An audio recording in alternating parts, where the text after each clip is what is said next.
ఎప్పటికప్పుడు తాజా వార్తలను అందిస్తున్న ఏపీ పవర్ న్యూస్ కు స్వాగతం. అంబులెన్స్లు అవి 26 నంబర్లు ఉన్నాయి. అవి కూడా ఈ 20 నెలల్లో ఏ ఒక్క రోజు కూడా రిపేర్లకు అయితే రాలేదు. అలాగే ప్రీమిచ్యూర్డ్ బేబీస్కి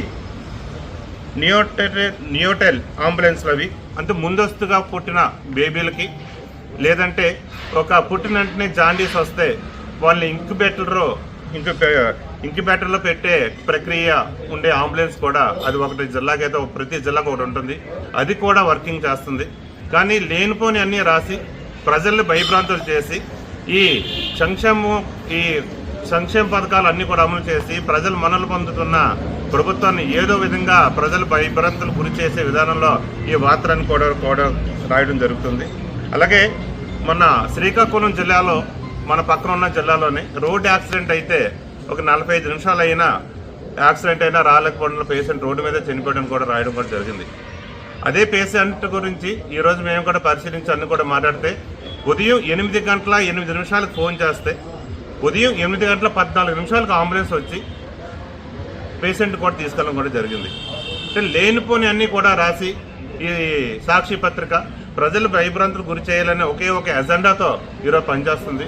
ఎందుకంటే కూటమి ప్రభుత్వం ఈ సమిష్టిగా పనిచేసి ప్రజలకు కావాల్సిన సంక్షేమ పథకాలు అయితేనేమి ప్రాంత అభివృద్ధి రాష్ట్ర అభివృద్ధి గురించి అయితేనేమి సమిష్టిగా పనిచేయడం చూసి వారవలేక ప్రజలు ఏదో తప్పుదోవ పట్టించాలనే క్రమంలోనే చేస్తుంది. ఇదే క్రమంలో మనం ఆలోచిస్తే రీసెంట్గా జరిగిన మన తిరుమల దేవస్థానం గురించి మాట్లాడుకుంటే ప్రపంచవ్యాప్తంగా ఎంతో ప్రసిద్ధిగాంచిన తిరుమల అంటే అందరికి ఒక ఒక నమ్మకం, అది ఒక భగవంతుని మీద. అటువంటి నమ్మకాన్ని కూడా సన్నగిల్లి చేసే ప్రయత్నంలో మొన్ననే మనందరూ కూడా చూసాము. ఆ వైసీపీ తాలూకా నాయకులు సిగ్గు శరం లేకుండా ఏదైతే మద్యం బాటిల్స్ అన్ని వారి కారులోనే తరలించి అక్కడ పెట్టి వీడియో తీసి ఇక్కడ అంతా కూడా మద్యం తాగుతున్నారు తిరుమల మీద అని ఒక ప్రాపగండ చేసే కార్యక్రమం కూడా చేయడం కూడా జరిగింది. ప్రజలు కూడా అందరూ కూడా గమనిస్తున్నారు. వాళ్ళు తాలూకా ఎవరైతే తీసుకెళ్లి కారులో తీసుకెళ్లి ఆ మద్యం బాటిల్స్ అన్ని కూడా అక్కడ పెట్టి తిరుమల ప్రతిష్టను భంగపరిచే కార్యక్రమం చేద్దాం అనుకున్నారు. అవన్నీ కూడా సీసీ ఫుటేజ్లు కూడా జరగడం, వాళ్ళ మీద కూడా కేసులు పెట్టడం కూడా జరిగింది. ఎంత చేస్తున్నా సరే వాళ్ళకి ఏమంటే సిగ్గు సరం లేకుండా ఏదో ఒక భయభ్రాంతులు గురి చేయాలన్న ఒక ఎజెండాతో పనిచేస్తుంది. ఈ చర్య అయితే మాత్రం ఎట్టి పరిస్థితుల్లో కూడా మంచిది కాదు. అలాగే మన అంటే పేషెంట్ తరలిస్తుంటే టైర్ పేలిపోయిందని చెప్పేసి రాయడం కూడా జరిగింది. అది కూడా అవాస్తవం. టైర్ పేలడం వాస్తవమే, కానీ గంట వ్యవధి ఉండడం వల్ల పేషెంట్ కూడా లాస్ చనిపోయడానికి కూడా రాయడం కూడా జరిగింది. టైర్ పేలడం వాస్తవే. నంద్యాల ఆత్మకూరు హాస్పిటల్ నుంచి నంద్యాల పెద్ద హాస్పిటల్కి ఒక ఆస్మా పేషెంట్ని తీసుకెళ్తుంటే అది కూడా ఏ ల్యాబ్ సపోర్ట్ అంటే అడ్వాన్స్ ల్యాబ్ సపోర్ట్ వెహికల్లోనే తీసుకెళ్తున్నారు. అది ఆ వెహికల్ టైర్ అయితే పేలింది తప్ప లోపల ఆక్సిజన్ ఏమాత్రం ఆగలేదు. టైర్ పేలిన 13 నిమిషాల్లోనే మళ్ళీ పేషెంట్ని వేరే అంబులెన్స్కి తరలించి నంద్యాల పెద్ద హాస్పిటల్కి ఆత్మకూరు నుంచి నంద్యాల పెద్ద హాస్పిటల్కి కూడా తీసుకెళ్ళడం జరిగింది. కేవలం 13 నిమిషాలు చర్య జరిగిన దాన్ని వారు కూడా 45 నిమిషాలైనా రాలేదు అనేది అది కూడా ఒక అబద్ధపు వార్త కూడా ప్రజలకు చెప్పే ప్రయత్నం వాళ్ళు కూడా చేస్తూ భయభ్రాంతులకు అయితే గురి చేస్తున్నారు. మీ అందరికీ తెలుసు, ప్రభుత్వం ఎలక్షన్ ముందు హూ కిల్లుడు బాబాయ్ అన్న దాన్ని కూడా ఈ సాక్షి పత్రిక మొదట గుండెపోటని రాసింది, తర్వాత ఏమో బాత్రూంలో జారి పడిపోయారని రాసింది. అంటే ప్రతిదీ కూడా ప్రతిపక్షం మీద ప్రతిదీ కూడా చంద్రబాబు నాయుడు గారి మీద పవన్ కళ్యాణ్ మీద బురద జల్లడమే వాళ్ళ తాలూకు ప్రధాన ఎజెండా. ఒక విధంగా అది పత్రిక కాదు, అది ఒక వైసీపీ పార్టీకి ఒక కరపత్రిక లాంటిది అది. కనుక దీని గురించి ప్రజలు మీరంతా పెట్టినా ప్రజలందరికీ తెలుసు. ఒక కూటమి ప్రభుత్వం అంటే ఒక ఐకమత్యంతో మసులుతుంది. ఇది ఒక ప్రజలకి సంక్షేమ కార్యక్రమం అయితేనేమి అభివృద్ధి కార్యక్రమాలనేమి అన్నీ కూడా అభివృద్ధి చేసే దిశగా అడుగులేయడం మీరు చూసి వారలేకపోతున్నారు. ఈ చర్య అయితే మంచిది కాదు. మరి ఈ అలవాటును మారుకొని ఏదైనా మీరు విమర్శ చేస్తే ప్రతిష్టాత్మకంగా ఉండేటట్టే చేస్తే, నిర్మాణాత్మకంగా ఉండే విమర్శలు ఏమైనా చేస్తే దాన్ని కూటమి ప్రభుత్వం కూడా స్వీకరిస్తుంది. చాలా సందర్భాల్లో మా జనసేన పార్టీ అధ్యక్షులు పవన్ కళ్యాణ్ గారు అయితే చాలా సందర్భాల్లో చెప్పారు, ఏదైనా విమర్శ చేస్తే నిర్మాణాత్మకంగా చేయండి, మేము తప్పకుండా దాన్ని స్వీకరించి దాన్ని మేము సరిదిద్దుకునే కార్యక్రమం చేస్తారని చాలా హుందాతనంగా చెప్పారు. ఇలాంటి చిల్లర రాజకీయాలు అయితే చేసి మీరు ఏదో జనాల్లో మెప్పు పొందాలనే ప్రయత్నం చేస్తే మీరు అభాస్పాలు అవుతున్నారు. దీన్ని గమనించి మరొకసారి ఎప్పుడు కూడా ఇటువంటి అబద్ధపు వ్యాఖ్యలు చేయకూడదని మేము జనసేన పార్టీ కూటమి ప్రభుత్వం నుంచి మేమైతే మిమ్మల్ని అయితే మేము హెచ్చరిస్తున్నాం. ఒక్క నిమిషం. అందరూ కూడా నమస్కారం.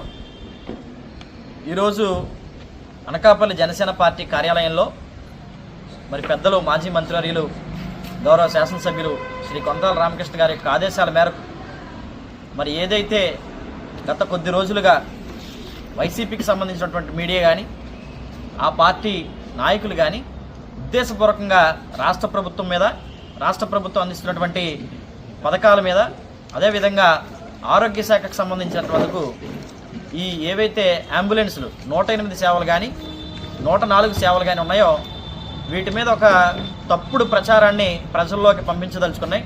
అందుకు భాగంగా చాలా ప్రయాసపడి కొన్ని తప్పుడు కథనాలు కూడా ప్రచురిస్తూ ఉన్నారు రాష్ట్ర వ్యాప్తంగా. అయితే గత ప్రభుత్వంతో పోల్చుకుంటే ఇప్పుడున్నటువంటి ప్రభుత్వంలో, ఈ కూటమి ప్రభుత్వంలో ఈ సేవలు చాలా మెరుగ్గా ఉన్నాయి అని చెప్పడానికి కొన్ని ఉదాహరణలు మన ముందే ఉన్నాయి. అందులో భాగంగా మన జిల్లాకి, అనకాపల్లి జిల్లాకి 24 మండలాలు, 24 మండలాల్లో కూడా 22 అంబులెన్స్లు మండలానికి ఒకటి అందుబాటులో ఉంది.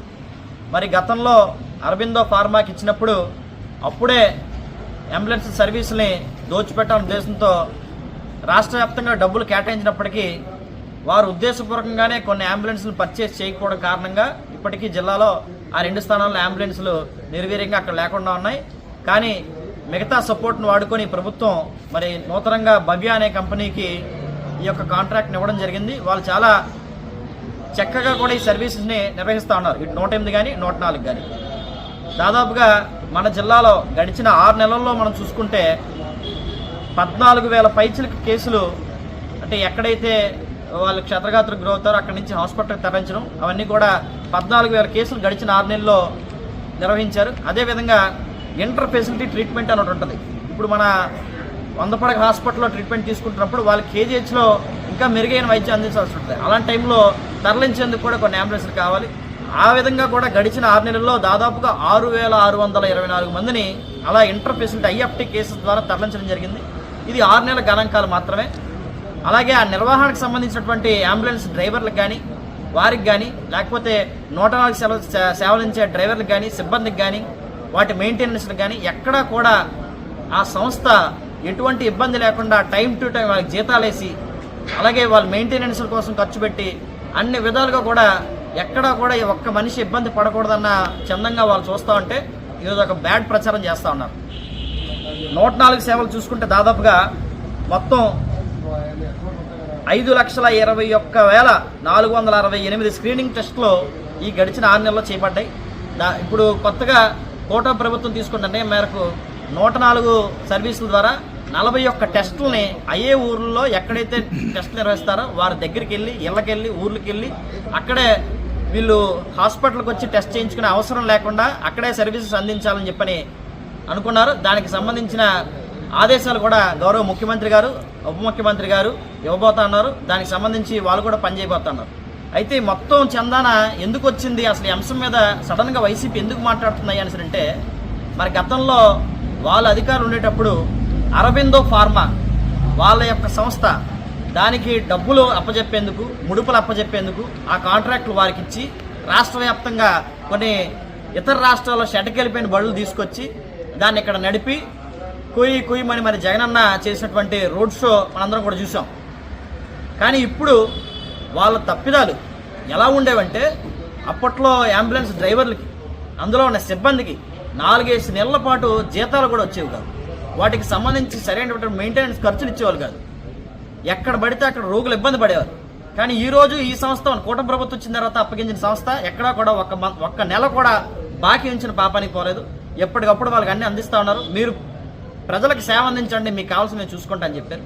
ఇప్పటికీ కూడా మన కళ్ళ ముందు దానికి భవ్య సంస్థకు కానీ, అరవిందోకి కానీ తేడా కనిపించేందుకు 102 సేవలు అని చెప్పని ఇప్పటికీ మన హాస్పిటల్లో ఉన్నాయి. పిల్లలను తరలించేవి, వాళ్ళు గర్భిణీలు ప్రసవం అయిన తర్వాత తల్లి పిల్లల్ని కలిపి వాళ్ళ గ్రామాలకు తరలిస్తారు. అయితే దానికి సంబంధించి మన అనకాపల్లి ఏరియా ఆసుపత్రిలో 7 బళ్ళు ఉన్నాయి. ఇది అరబిందో ఇప్పటికి కూడా నిర్వహిస్తూ ఉంది. వాళ్ళకు ఇంకో 3 నెలలు ఇంకా కాంట్రాక్ట్ టైం కూడా ఉంది. ఒకసారి ఆ 102 సేవలకి 108, 104 సేవలకి వ్యత్యాసం చూసుకుంటే ఇప్పటికే వాళ్ళకి 3 నెలలు, 4 నెలలు, 2 నెలలు జీతాలు ఇవ్వరు. ఉన్న 7 బళ్ళు 2 బళ్ళు ఇప్పటికీ షెట్టుకున్నాయి. 5 బళ్ళు ఒకటి మొన్న రాజమండ్రిలో దాన్ని సర్వీసింగ్ చేయించుకునేందుకు 20 రోజులు రాజమండ్రిలో ఉంచింది. ఇది అరవిందో సంస్థ యొక్క పనితీరు. కేవలం కాంట్రాక్ట్ డబ్బులు పోయాయనే ఉద్దేశంతో ఏ విధంగా ఈ ప్రభుత్వం మీద, ప్రభుత్వం తీసుకున్నటువంటి సంస్థ మీద బురద జల్లడం ఉద్దేశంతో ఈ అరబిందో సంస్థ కానీ, అలాగే వైసీపీ ఉన్నటువంటి కొంతమంది ఈ వ్యక్తులు కానీ, అలాగే సాక్షి ఛానల్లో ఉండేటటువంటి పత్రికలు ఉండేటటువంటి కొంతమంది వ్యక్తులు కానీ ప్రభుత్వం మీద బురద జల్లాలని చూస్తున్నారు. మీ పని ఇంతే. జనం 5 సంవత్సరాలు మీరు చేసిన అరాచక పాలనకి ఒక తీర్పిచ్చి మీకు బుద్ధి చెప్పి పక్కన కూర్చోబెట్టినా కూడా ఈ రోజు కూడా మీరు కళ్ళు తెరుచుకునే స్థితిలో ఉన్నారు. ఈరోజు రాష్ట్రంలో జనాల మధ్య ఏదో ఒక అనైతికత సృష్టించాలి, అనిశ్చితి ప్రజలను నెలకొల్పాలి, ఏదో విధంగా వారిని భయభ్రాంతులకు గురి చేయాలి, ప్రభుత్వం మీద ఏదో రకంగా బురద జల్లాలి. ఈ ధోరణి తగ్గించుకోండి. నిజాలు, వాస్తవాలు మాత్రం ప్రజలకు తెలియాలి. దాన్ని తెలియజెప్పేందుకు మేము కూటమి కార్యకర్తలుగా, నాయకులుగా మేము సిద్ధంగా ఉన్నాం. ఎట్టి పరిస్థితుల్లో ప్రజా ఆరోగ్యం పట్ల ఈ ప్రభుత్వం చాలా చిత్తశుద్ధితో ఉంది.